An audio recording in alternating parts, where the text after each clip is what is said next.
dostlar, kərə yağı almışıq, başqa adamlardan almışam. Hamısı da deyibdi ki, təmiz yağdır, arxayın ola bilərsən ay Xuraman xanım. Mən də dedim ki, son vaxtlar trenddə də ekspertiz edirik ki, görək təmiz yağdır yoxsa yox.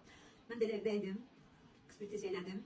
Maalesef yağımızdan bir kərə yağı çıxdı. Təmiz kərə yağı, bax bunu gördüyünüz kimi isti suda qarışdırırıq və südün rəngi çıxır, üzə çıxır. Baxın, bax, gördüyünüz kimi. Bu kərə yağı.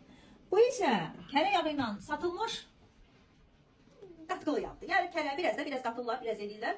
Amma ayıb olsun. Kərə yağından satmışsınız mənə. Bu birisi isə tam üzdə qalan isə margarin yağıdır.